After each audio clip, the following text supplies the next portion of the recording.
Bem-vindos ao nosso canal no Spotify. Você ouvirá neste momento uma reflexão bíblica com o pastor Rainerson Israel. Deus abençoe sua vida e fale ao seu coração. Diz assim a palavra de Deus a partir do verso 12 de Filipenses capítulo 3. Não que eu já tenha recebido isso, ou já tenha obtido a perfeição, mas prossigo para conquistar aquilo para o que também fui conquistado por Cristo Jesus.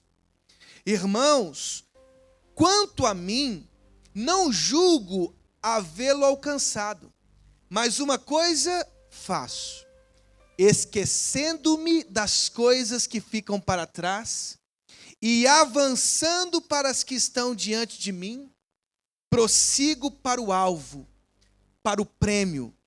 Você consegue ver a promessa de Deus aqui? Eu prossigo para o alvo, para o prêmio da soberana vocação de Deus em Cristo Jesus. Todos, pois, que somos maduros, tenhamos este modo de pensar. E se em alguma coisa vocês pensam de modo diferente, também isto Deus revelará para vocês. Seja como for, andemos de acordo com o que já alcançamos. Graças a Deus pela palavra do Senhor que foi lida. Amém? Vamos orar mais uma vez? Senhor, a tua palavra que é santa, que é inerrante, que é infalível, foi lida. Há um profundo temor nos nossos corações. Não medo, Senhor, respeito. Respeito porque estamos diante daquilo que é sagrado, a tua palavra. Nós ouvimos a tua voz através das canções, através do sorriso do meu irmão, do abraço do meu irmão, do afeto do meu irmão. Mas, Senhor, nós queremos também ouvir a tua voz através da exposição da tua palavra. O teu Santo Espírito inspirou cada versículo dessa palavra, de Gênesis a Apocalipse. O Senhor que inspirou profetas e apóstolos está aqui também. E nós te pedimos que o teu Santo Espírito ilumine o nosso olhar, os nossos ouvidos, para receber a tua palavra nesta noite. No nome de Jesus, todo o povo de Deus diz: amém. Irmãos, nós estamos no último domingo do ano. Você consegue acreditar nisso? Quantos dias já se passaram nesse ano? Quantas semanas? Quantos domingos nós tivemos aqui reunidos? O ano de 2025 está acabando. Poucos dias para atravessarmos, para rompermos o ano de 2025 e iniciarmos juntos o ano de 2026. E porque nós estamos no final deste ano, Deus colocou no meu coração essa palavra. Entre a memória e a promessa. Irmãos, o contexto histórico e psicológico desta carta é incrível. Você precisa entender que cada carta desta tem um local geográfico, psicológico, histórico. Paulo não escreveu por meio de abstrações, não. Ele escreveu porque ele era encarnado, ele vivia com as ovelhas de Cristo. Ele sentia as dores das ovelhas de Cristo. Ele era um pastor, alguém que respondia através das cartas, através de suas visitas, das viagens missionárias, as dores do seu tempo. Eu não sei se você sabe, mas Paulo atravessou muitas circunstâncias difíceis. Muitas, irmãos.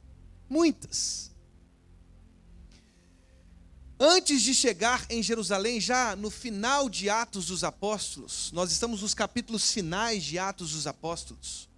Lá em Cesareia, na casa do evangelista Filipe, Ágabo, o profeta, pegou um cinto do apóstolo Paulo se amarrou com o cinto e disse assim: Paulo, você vai sofrer consequências terríveis em Jerusalém. Paulo disse assim: eu estou preparado inclusive para morrer pelo Evangelho. A minha oração é que Deus nos dê essa coragem, irmãos, de nós termos peito e coragem para afirmarmos com autoridade o que Paulo afirmou. Eu estou preparado para morrer pelo Evangelho. E essas foram as terríveis circunstâncias pelas quais Paulo passou. Quando ele chegou em Jerusalém, judeus que vieram da Ásia, lembrem-se que na Ásia nós tivemos um ministério muito efusivo, um avivamento extraordinário. O comércio da deusa Diana, das miniaturas da deusa Diana, o comércio quase foi à falência, por causa da proclamação do Evangelho. Livros mágicos foram colocados nas praças para serem queimados, tal era o poder da graça de Deus na Ásia Menor. Paulo ensinou por anos da escola de Tirano o Evangelho de Jesus, e este Evangelho se espalhou na Ásia Menor. Isto promoveu uma inveja entre os judeus. Judeus saíram da Ásia Menor, foram para Jerusalém, e começou a perseguição, um conluio para matar o apóstolo Paulo. Cláudio Lísias, o comandante daquela região, transportou Paulo para Cesareia, entregando-o a Félix, o governador da Judeia. Lembrando que Cesareia Marítima era uma cidade administrativa. Quando Paulo chegou lá, ele foi guardado por Félix, que foi substituído por Festo. Recebeu uma visita do rei Agripa II e Berenice, sua esposa. Preste bem atenção, irmãos. Paulo precisou se defender diante de todas estas testemunhas. Autoridades romanas, os próprios judeus, o sinédrio, todos contra ele. Todos diziam: este Paulo, este apóstolo está pregando contra os valores da lei de Moisés, contra o templo. Paulo precisou se defender, dizendo: não, vocês estão me perseguindo por causa da esperança que eu carrego. Eu carrego a esperança da ressurreição. Paulo foi perseguido, precisou se defender diante de tantas testemunhas, diante de tantos tribunais religiosos, políticos, ao ponto de apelar para César. Ao apelar para César, Paulo foi conduzido para Roma. Em sua viagem para Roma, no mar Adriático, soprou-se um vento chamado Euroaquilão. Esse vento quase levou 276 pessoas à morte, mas Deus preservou estas centenas de pessoas. Todas elas foram preservadas por causa do apóstolo Paulo. Eles chegaram na ilha de Malta. Na ilha de Malta, Paulo também foi, estamos no capítulo 28 de Atos, Paulo também foi um instrumento de cura. Públio era o principal da ilha de Malta. Seu pai estava doente, Paulo foi lá e o curou. E curou todos os doentes da ilha de Malta, até chegar em Roma. Em Roma, Paulo foi aprisionado. Foi o seu primeiro aprisionamento. Estamos entre os anos 60 e 62 depois de Cristo. Esse primeiro aprisionamento foi diferente. Paulo conseguia receber nesta casa, a guarda pretoriana o guardava, soldados romanos o guardavam. Ele recebia amigos, codiscípulos, todos eles. Havia uma certa liberdade. Epafrodito, quem já ouviu falar de Epafrodito? Você que ainda não deu nome para o seu filho, está aí um nome especial, Epafrodito. Rainerson, Epafrodito são nomes especiais. Né? Epafrodito, olha que coisa linda, irmãos. Epafrodito, chegando da Macedônia, de Filipos, traz as doações para o apóstolo Paulo. O apóstolo Paulo foi suprido por esta igreja. Irmãos, Para os filipenses, Paulo escreveu: eu consigo viver na escassez, eu consigo viver na abundância, posso todas as coisas naquele que me fortalece. A ambiência histórica, psicológica, era uma ambiência diferente. Se você ler o verso 23 do capítulo, aliás, o verso 21 do capítulo 1, Paulo diz assim: porque para mim o viver é Cristo e o morrer é lucro. Se você ler o verso 25 do mesmo capítulo, Paulo diz assim: estou convencido disto, estou certo de que ficarei e permanecerei com todos vocês, para que progridam e tenham alegria no Evangelho. Paulo dizia que estar com Cristo era a melhor decisão, ou seja, morrer para Ele era lucro. Quem morre em Cristo Jesus ressuscita para a vida abundante e eterna, irmãos. Jesus disse em João 11, eu sou a ressurreição e a vida. Esta era a esperança que Paulo carregava. Só que Paulo disse aos filipenses: morrer é lucro, mas viver é Cristo, é missão, é espalhar o Evangelho, é ver os discípulos de Cristo progredindo no Evangelho. Portanto, irmãos, nós podemos perceber no verso 21 e no verso 25 uma tensão, uma certa preocupação, mas uma convicção apostólica, uma convicção do apóstolo Paulo: eu vou continuar vivendo. Paulo escreveu muitas cartas nesse primeiro aprisionamento. Filipenses, Colossenses, Filemão, todas estas cartas foram escritas, Efésios, todas estas cartas, essas 4 cartas da prisão, foram escritas do primeiro aprisionamento de Paulo. Diferente de quando Paulo escreveu sua segunda carta a Timóteo, estava lá no final da sua vida, entre o ano 64 e 68 depois de Cristo. Paulo disse: eu completei a carreira, eu guardei a fé, agora eu serei entregue como oferta de libação. Na segunda carta a Timóteo, seu último escrito, Paulo estava convicto: eu vou passar por um martírio. Paulo foi martirizado provavelmente entre o ano 66 e 68 depois de Cristo. Mas aqui não. Quando Paulo escreve aos filipenses, ele tinha plena convicção de que ele seria liberto, de que ele voltaria a visitar a igreja aos filipenses. E é no meio desse momento histórico que Paulo escreve sua carta aos filipenses. E aqui, irmãos, eu não sei se você já passou por uma experiência de quase morte, mas essas experiências nos fazem ler a nossa própria história. Essas situações limítrofes nos fazem avaliar a nossa própria história. E por isso Deus colocou essa palavra no meu coração, porque nós estamos nos aproximando do 31 de dezembro, da passagem de ano. E nós precisamos fazer uma avaliação da nossa história.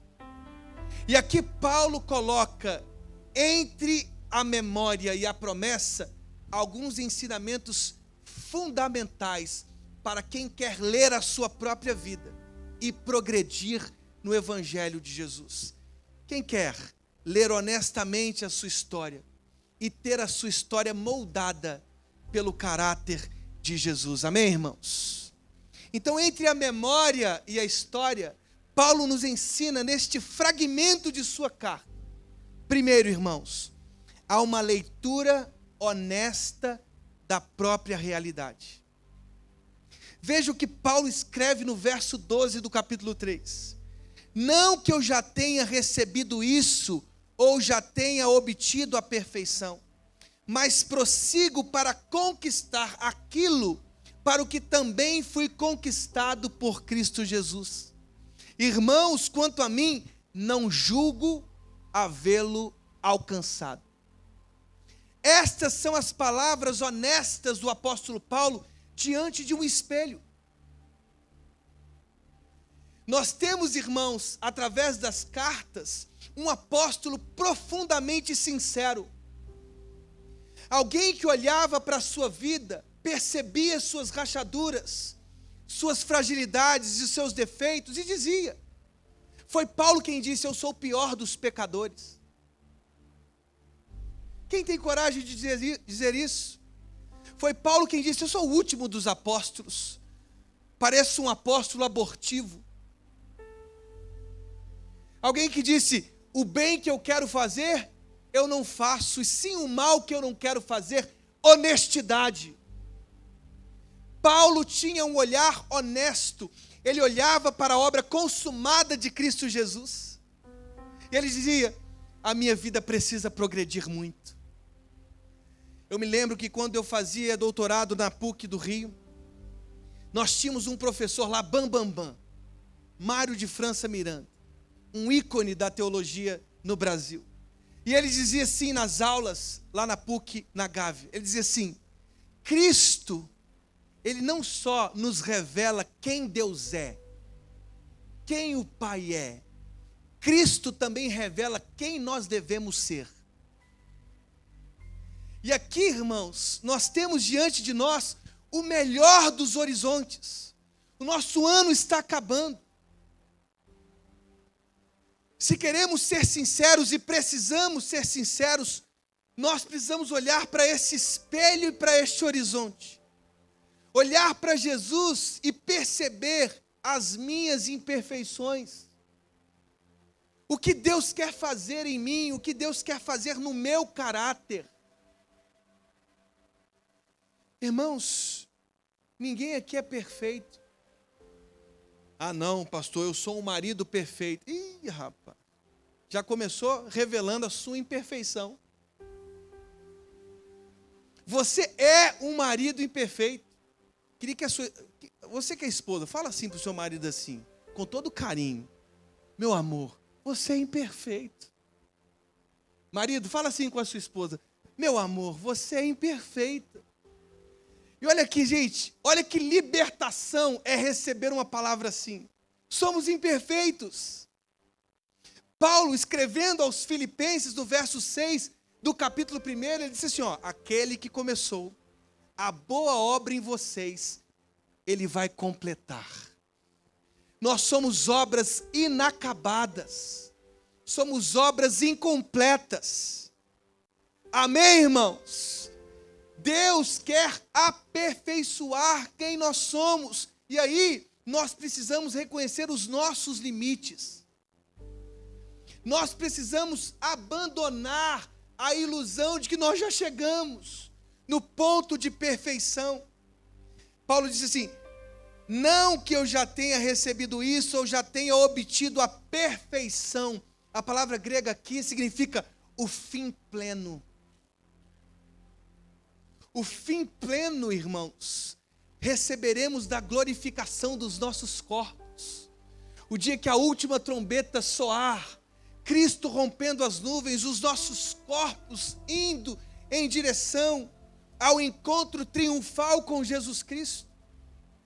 Na carta aos Filipenses, na carta aos Coríntios, Paulo fala sobre a ressurreição dos corpos. Os nossos corpos frágeis, e veja, aqui não há nenhum preconceito platônico, irmãos. O Novo Testamento nunca, como Platão já fez, disse que o nosso corpo é um cárcere da alma. Não, o corpo é templo do Espírito Santo. O nosso corpo é templo moldados por Cristo Jesus. Então você, pai, precisa ser aperfeiçoado. Eu, como pai, preciso ser aperfeiçoado, eu preciso ser moldado. Eu, como marido, preciso ser moldado. Eu, como professor, preciso ser moldado. Eu, como pastor, preciso ser moldado. Porque não estamos prontos.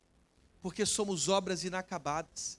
Então você, mulher, serva de Deus, lembre-se disso, Deus quer moldar você.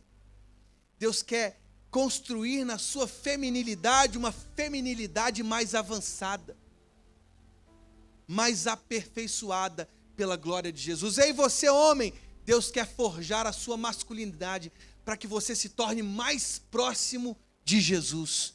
Quem pode dizer um amém aí, fortíssimo? Amém?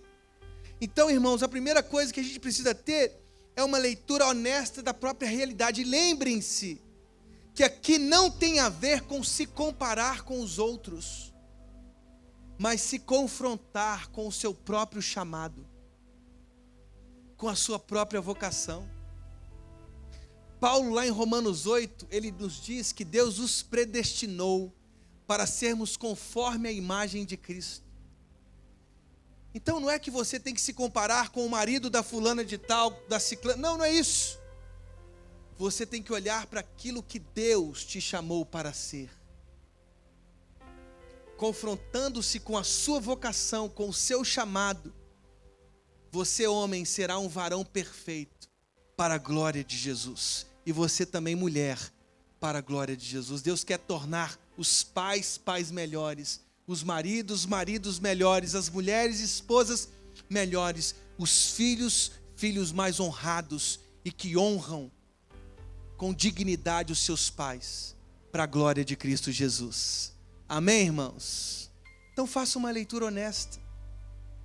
Olhe para o espelho da lei, olhe para o espelho da palavra, o que Deus quer transformar em você. Segundo, entre as memórias e a promessa, Paulo, ele nos fala para nos desapegarmos de maneira consciente do passado. Eu quero ler para você o verso 13. Olha o que diz o verso 13.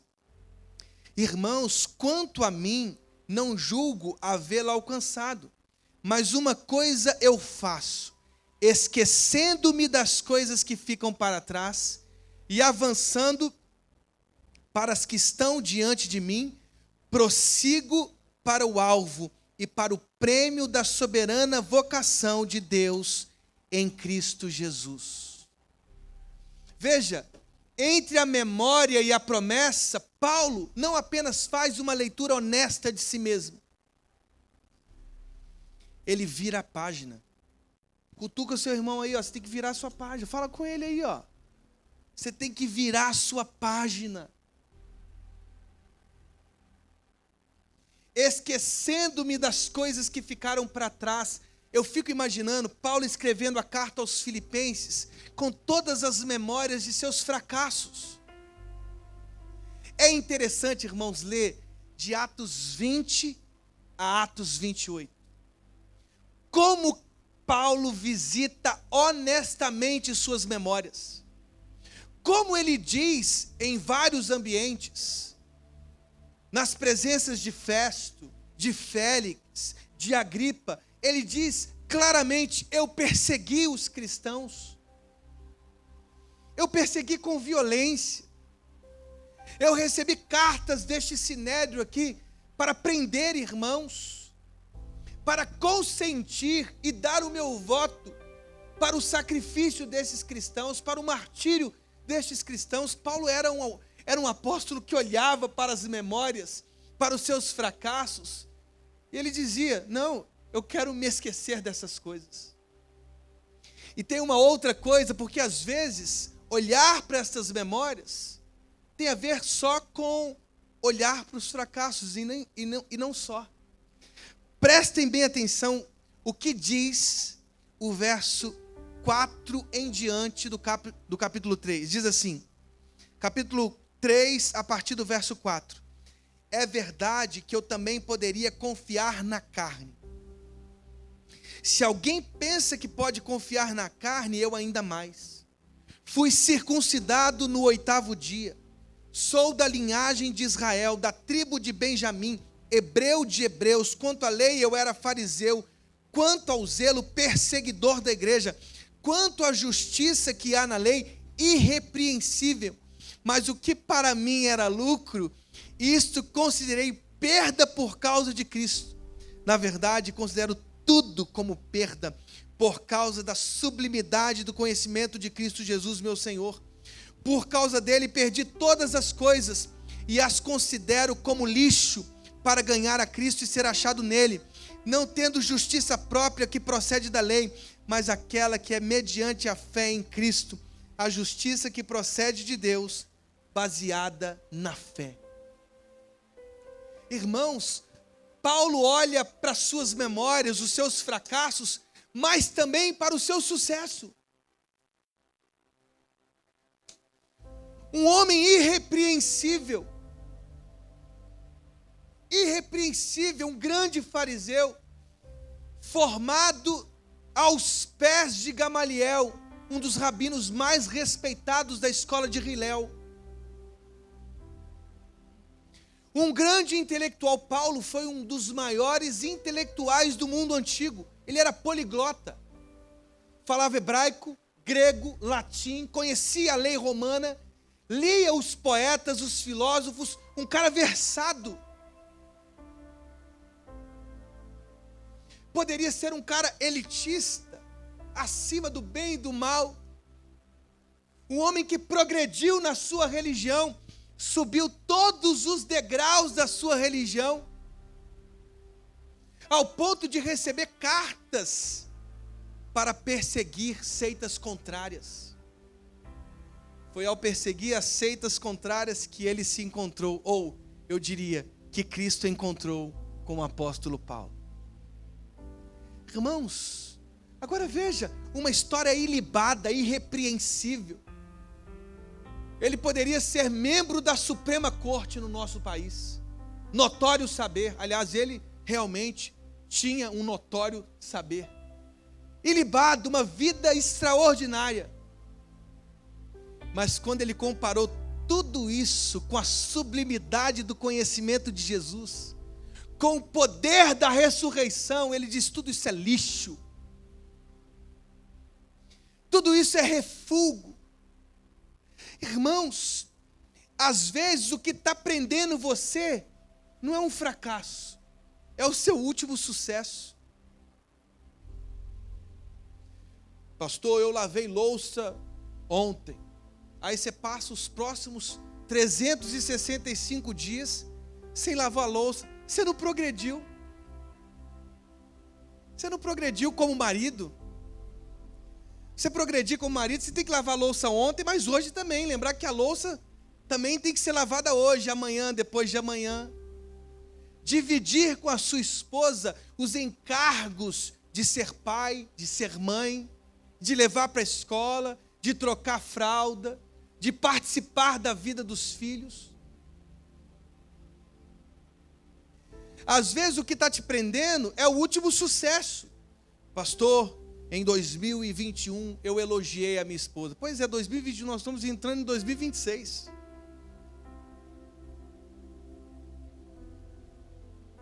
Cadê o eu te amo? Cadê uma palavra carinhosa? E às vezes somos assim, brutos, irmãos. E agora não é só homem não. Tem muitas mulheres também que foram embrutecidas pela história.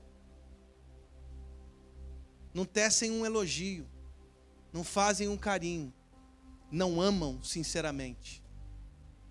Irmãos, o que está impedindo o seu sucesso, às vezes é o seu último sucesso. Como Paulo olha para a sua história, para as suas memórias, para os seus fracassos, para o seu sucesso, e disse assim: espera aqui, Deus quer que eu seja melhor. Se eu comparo todas as minhas memórias com a sublimidade de Cristo, então eu preciso ser melhor. Amém, irmãos? O jovem passa no Enem. Tem que aplaudir, não é verdade? O Enem hoje é uma prova muito difícil. Muito difícil. Mas quando se passa no Enem, acabou tudo? Me responde aí. Não. Não está sabendo o jovem de 17, 18 anos que a vida dele está começando agora. Ele passou na primeira de muitas provas que ele vai precisar fazer na vida. Concursos, entrevistas. Progresso continua. Irmãos, nós precisamos esquecer o passado, virar a página. O ano de 2025 já passou. Como você vai ser em 2026? Como você vai progredir intelectualmente? Como você vai progredir na sua vida profissional? Como a sua empresa vai progredir? Como o seu casamento vai progredir? Como a sua vida espiritual vai progredir? Já acabou 2025. Quais são os desafios, as metas que você vai estabelecer para a sua própria vida? Vai orar mais? Vai ler mais a Bíblia? Vai buscar mais a presença de Deus? Vai servir mais a Deus? Vai frequentar assiduamente a igreja?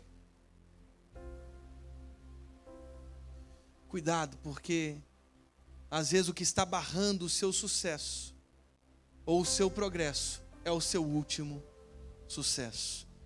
Deixe as coisas que ficaram para trás. Considere-as simplesmente um refúgio diante da vastidão da glória de Deus. Deus quer te conduzir a um lugar maior e melhor para a glória dele, em nome de Jesus. Terceiro e último. Irmãos, entre a memória e a promessa, Paulo não simplesmente faz uma leitura honesta de si mesmo. Ele não simplesmente se desapega conscientemente do seu passado, seus sucessos e fracassos. Paulo olha fixamente para a eternidade. Olha o que ele diz, irmãos, isso é incrível.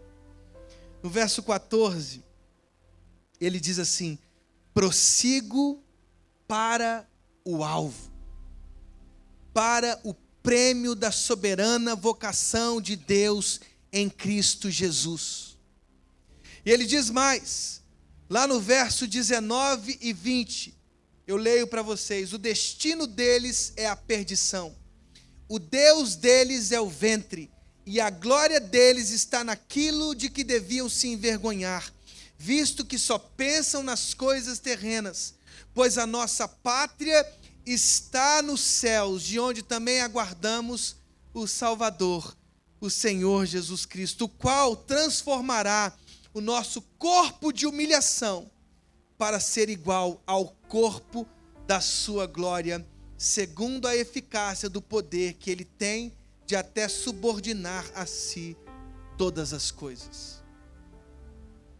Você consegue ver como o olhar de Paulo estava fixo na eternidade? A pátria de Paulo está nos céus, estava nos céus. Ele olhava fixamente para a eternidade. Ele não se perdia ao seu presente, ele não idolatrava o seu presente, ele não construía um altar para o seu presente. Ao contrário, ele chamou as pessoas que faziam isso de idólatras. Vocês só pensam nas coisas terrenas. Vocês são inimigos da cruz de Cristo. Vocês adoram o ventre de vocês. O Deus deles é o ventre. O que significa o Deus deles é o ventre? O ventre aqui são os instintos, os desejos. É uma espécie de idolatria sofisticada. É como se nós colocássemos no altar os nossos próprios desejos. E quantas pessoas colocaram no altar os seus próprios desejos? Quantas pessoas se fanatizaram com suas realizações pessoais? Quem aqui já foi no enterro? Alguém aqui já foi no enterro? Irmãos, eu já fiz vários enterros. Foram muitos cultos fúnebres que eu celebrei. E sabe qual é a coisa mais escrachadamente verdadeira que a gente enfrenta na morte? É que a gente não leva absolutamente nada.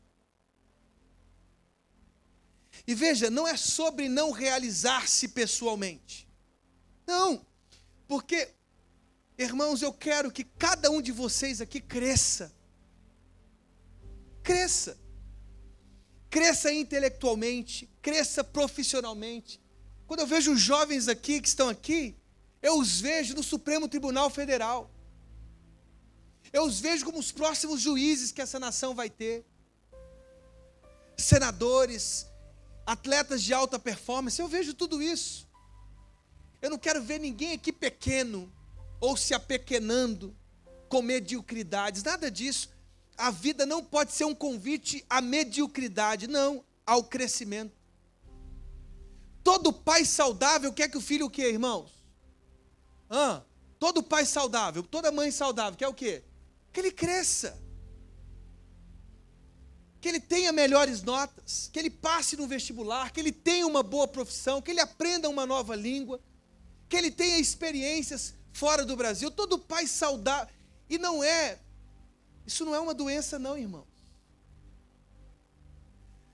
A vontade de crescer não é uma doença. O que se torna uma doença é quando você constrói um altar para a sua vitória. É quando você não consegue glorificar a Deus através da sua vitória. Quando você chegar no seu apartamento hoje, quando você chegar na sua casa hoje, glorifique a Deus. Você tem um teto. Quando você abrir sua despensa hoje, glorifique a Deus, você tem comida dentro da sua casa. Quando você abrir a porta do seu carro ali, glorifique a Deus, você tem um carro. Pastor, não vim de carro, vim de ônibus. Glorifique a Deus, um ônibus te trouxe aqui. Eu vim a pé, você tem perna, glorifique a Deus, você vem andando. Eu tenho uma filha de 9 anos que eu tenho que ir andando com ela, especial. Você consegue andar, ela não consegue. Ela tem espasmos múltiplos no dia. Ela pode dar alguns passos e cair, como uma fruta, num sacolão. Glorifique a Deus. Eu, como pai, tenho que conviver todos os dias com isso. Você está andando. Você viu como que a ingratidão, às vezes, ela fere a nossa alma? Ela fere o nosso coração? É porque você está idolatrando as conquistas do outro. Você está se comparando com o vizinho, mas pastor, o meu vizinho comprou um carro maior. E daí? Agora você vai se matar sua esposa, matar seus filhos, que você quer comprar um carro melhor? Irmãos, a quem nós estamos glorificando com as nossas conquistas? A quem?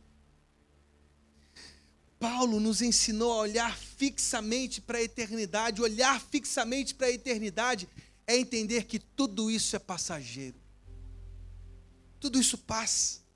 Então, o alvo, o prêmio, essa pátria que está nos céus, esse corpo de glória, apontam para a consumação da obra de Cristo.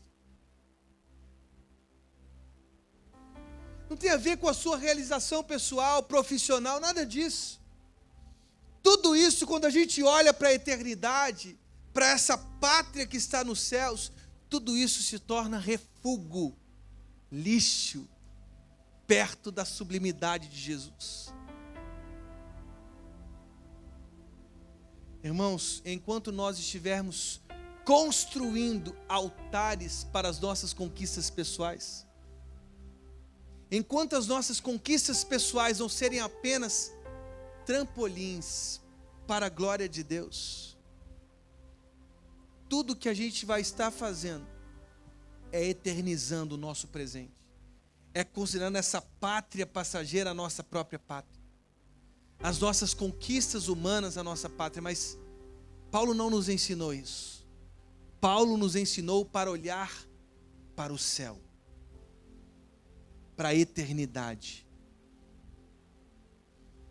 para o corpo glorificado, para a ressurreição, para a consumação da obra de Jesus. Esse ano está findando. O ano de 2026 vai começar na quinta-feira. Que no final desse ano de 2025, nesses últimos dias, e no ano de 2026, você aprenda a considerar tudo isso coisas penúltimas, coisas sem valor. Que você aprenda nestes últimos dias de 2025 e nos próximos de 2026, que nós estamos destinados a uma eternidade de glória, ao lado de Jesus, diante dele, para a glória dele. Amém e amém.